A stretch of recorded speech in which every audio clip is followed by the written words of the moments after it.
Selamat pagi, Bu. Ibu mau pinjam buku perpus?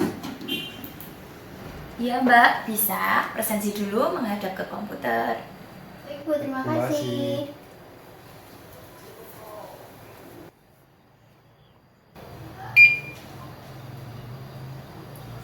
Lumaya, ini situs web perpusnya apa ya?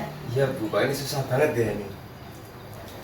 Ya, untuk webnya menggunakan nomor IP 192.168.100.15 garis miring DGLIB LIB. Coba silakan dicoba dulu.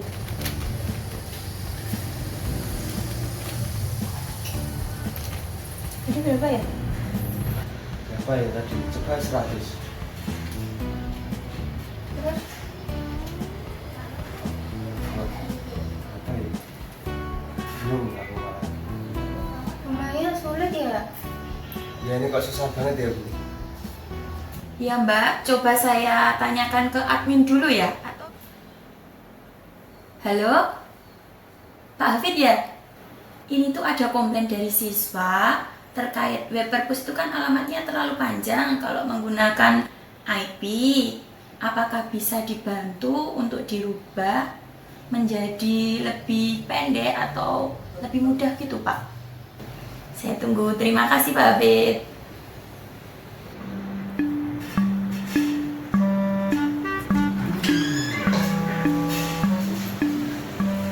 Selamat pagi Bu Maya.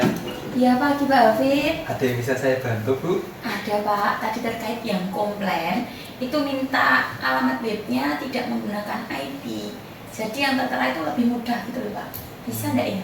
Oke, baik. Akan segera saya setting sehingga alamat web perpustakaan akan bisa lebih mudah diingat. Oh iya, terima kasih ya Pak. Iya, Tolong sama-sama. bantu.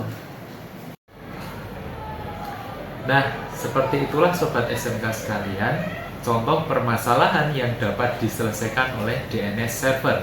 Selain itu, kebutuhan untuk mengkonfigurasi DNS server merupakan suatu kebutuhan penting dalam mengadministrasi server.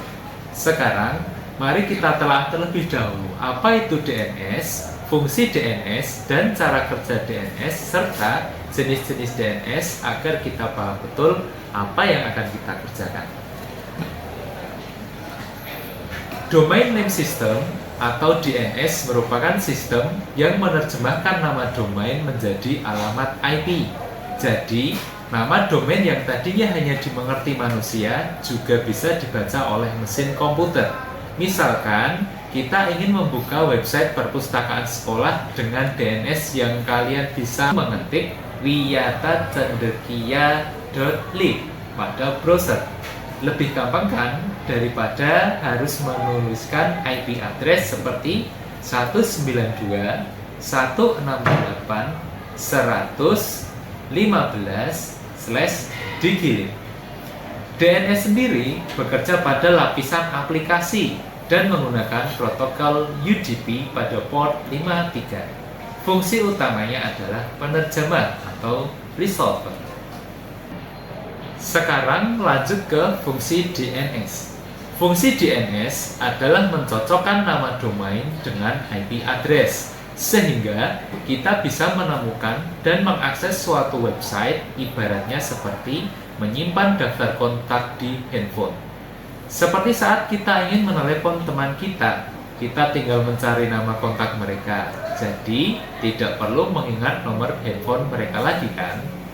Nah, cara kerja DNS juga mirip seperti mencari nomor handphone di daftar kontak karena DNS juga memetakan nama dan nomor internet protokol. Yuk kita lihat bagaimana DNS bekerja. Yang pertama, query. Query adalah saat di mana kalian mengetikkan URL ke address bar pada browser. Katakanlah wiyatacendekia.lib. Dari sini, server DNS akan mencari alamat IP yang cocok untuk nama domain itu pada rekam data yang tercatat di sistem, tepatnya di file host dan disk. File host adalah file yang berfungsi mengarahkan nama domain ke IP address tertentu, Sedangkan disk merupakan data sementara yang tercatat di komputer dan aplikasi yang kita pakai. Berikutnya, kalau DNS server tidak menemukan data alamat IP pada file host dan disk, akan terjadi DNS recursion. Di sini, DNS mencari informasi dalam cache penyedia internet kalian. Nah, seandainya di server masih belum menemukan alamat IP di penyedia internet, dia akan mencarinya ke root name server. Root name server adalah semacam database yang menjawab pertanyaan soal nama domain. Setelah sistem menemukan server website, authoritative name server akan mengambil alih tugas. Jenis server satu ini memiliki semua informasi lengkap soal situs web yang dituju. Dari sini, sistem akan mengirimkan kembali informasi website ke browser. Sekarang, browser akan menampilkan website yang kalian inginkan. Tapi, meski website sudah bisa diakses, proses kerja DNS masih berlanjut, yaitu DNS caching.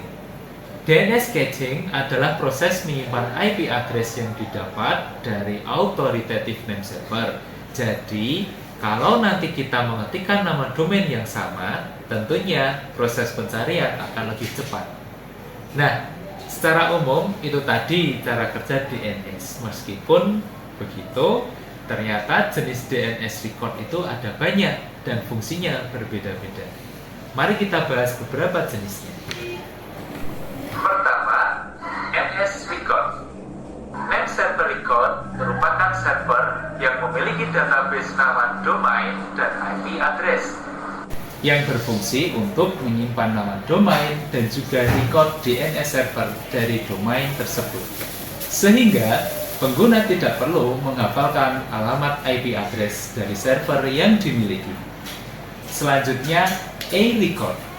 A-record atau address record adalah DNS yang menunjukkan alamat IP untuk domain tertentu. Misalnya, A-record untuk domain wiyatacendekia.lib adalah 192.168.115. Oh iya, A-record hanya mendukung IPv version 4 saja ya. Berikutnya, CNAME record. CNAME record adalah singkatan dari Canonical Name Record.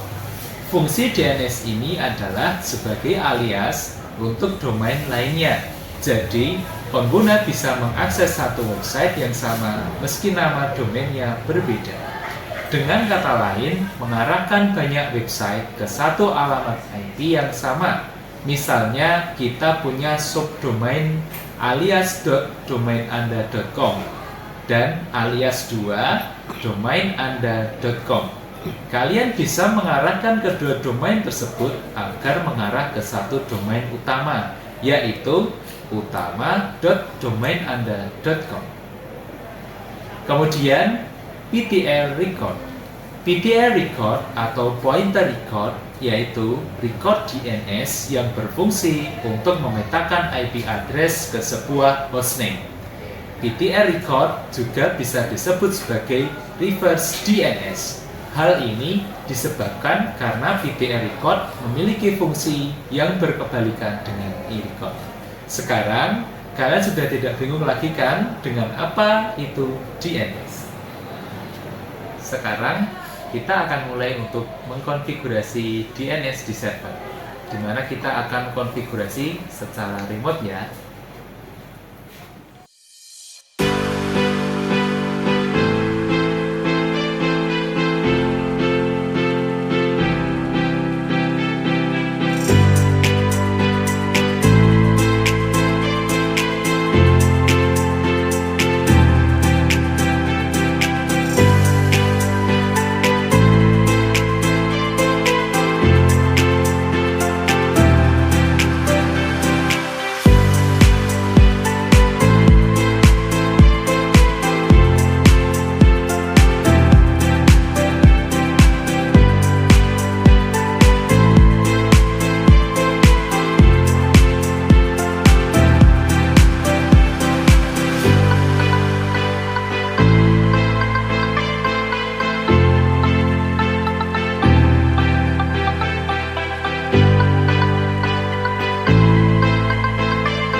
untuk DNS-nya sudah saya konfigurasi. Ya. Coba sekarang Bu Maya untuk membuka web perpus lagi Ya. menggunakan alamat wiyatacendekia.lib. Sebentar ya Pak, saya coba dulu. Ya, cendekia.lib ya tadi. Nah, iya betul seperti itu Ibu. Lebih mudah bukan? Ya lebih mudah. Saya coba itu ke siswa ya, biar dicoba. Oke, silahkan. Mbak, yang tadi tanya alamat web perpus sekolah, Iya, Bu. coba ke sini.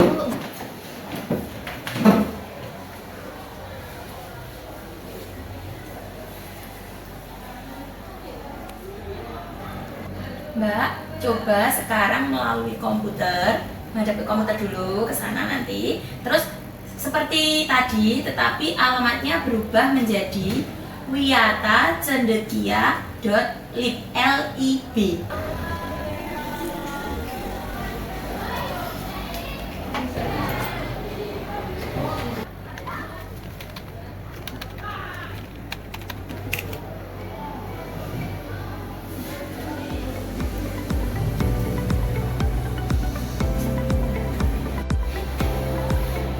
Bu, ternyata jadi lebih mudah ya Bu kayak gini. Terima kasih ya Bu. Ya, besok lagi bisa digunakan dengan alamat itu ya, Mbak. Udah. Ngapain sih dari tadi? Ini loh, tadi itu kita mau buka web perpus tapi susah. Setelah diganti DNS-nya jadi lebih mudah. Ajarin ya nanti. Ya.